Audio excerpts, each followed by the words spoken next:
Hello সবাইকে, আশা করি সকলে ভালো আছেন। স্বাগতম অফিসিয়ালি সুমনে। 2026 সালের শুরুতেই বিশ্ব রাজনীতিতে এক বিশাল ভূমিকম্প আঘাত এনেছে। ভেনেজুয়েলার প্রেসিডেন্ট নিকোলাস মাদুরোকে মার্কিন অভিযানে আটক করার পর ডোনাল্ড ট্রাম্পের পররাষ্ট্রনীতি এখন এক নতুন উচ্চতায়। 1823 সালের ঐতিহাসিক মনরো ডক্ট্রিনের আদলে তিনি ঘোষণা করেছেন তার নিজস্ব দর্শন ডনরো ডক্ট্রিন। এর লক্ষ্য স্পষ্ট, পশ্চিম গোলার্ধে মার্কিন যুক্তরাষ্ট্রের একচ্ছত্র আধিপত্য। কিন্তু ভেনেজুয়েলার পর ট্রাম্পের তলোয়ার এখন কোন কোন দেশের উপর ঝুলছে, আজ আমরা আলোচনা করব সেই 5টি দেশ বা অঞ্চল নিয়ে যারা এখন ট্রাম্পের বিশেষ নজরে। যে কোনো মুহূর্তে এই সব স্থানের উপর বা দেশের উপর ট্রাম্প অভিযান চালাতে পারেন। তালিকার শুরুতে রয়েছে ডেনমার্কের স্বায়ত্তশাসিত দ্বীপ গ্রিনল্যান্ড। প্রশ্ন উঠতে পারে, ট্রাম্পের কেন বরফের এই বিশাল দ্বীপটি প্রয়োজন? খনিজ সম্পদ, স্মার্টফোন থেকে শুরু করে বৈদ্যুতিক গাড়ি এবং অত্যাধুনিক সামরিক সরঞ্জাম তৈরির জন্য প্রয়োজনীয় রেয়ার আর্থ মিনারেলস বা বিরল খনিজ সমৃদ্ধ এই দ্বীপ। এজন্য ট্রাম্পের নজর এই গ্রিনল্যান্ডের দিকে। ট্রাম্পের দাবি সেখানে রুশ ও চীনা জাহাজের আনাগোনা বেড়েছে, যা মার্কিন নিরাপত্তার জন্য হুমকি। যদিও ডেনমার্ক ও গ্রিনল্যান্ড সরকার এই প্রস্তাবকে কল্পনা বলে উড়িয়ে দিয়েছেন, কিন্তু ট্রাম্পের অনড় অবস্থান ন্যাটোর ভেতর বড় ধরনের ফাটলের তৈরির ইঙ্গিত দিচ্ছেন। কলম্বিয়া, মাদক এবং বামপন্থা।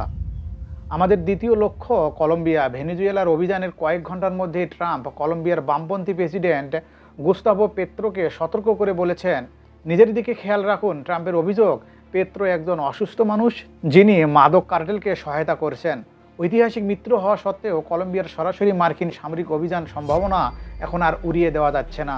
ট্রাম্পের ভাষায় এটি তার কাছে ভালোই শোনাচ্ছে। এবার আসা যাক মধ্যপ্রাচ্যে। ডনরো ডক্ট্রিনের ভৌগোলিক সীমানার বাইরে হলেও ট্রাম্পের অন্যতম প্রধান লক্ষ্য ইরান।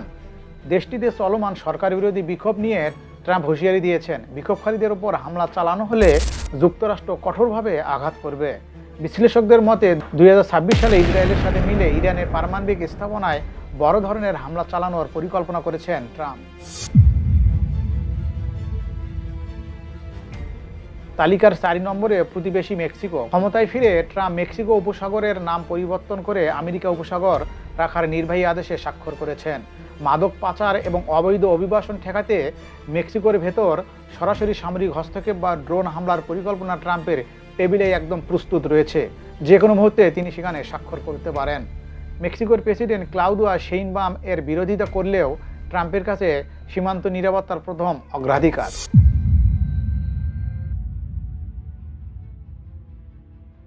ট্রাম্প মনে করেন কিউবার জন্য সামরিক অভিযান প্রয়োজন নেই। কেন?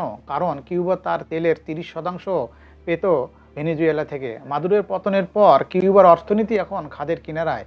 ট্রাম্পের মতে দেশটি এমনিতেই ভেঙে পড়েছে।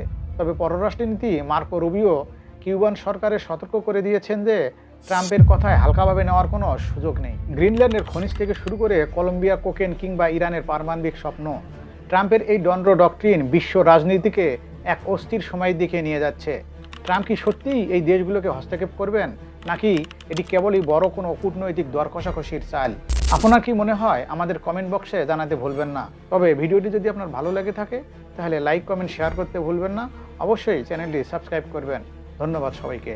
দেখা হবে আবার পরবর্তী কোনো ভিডিওতে।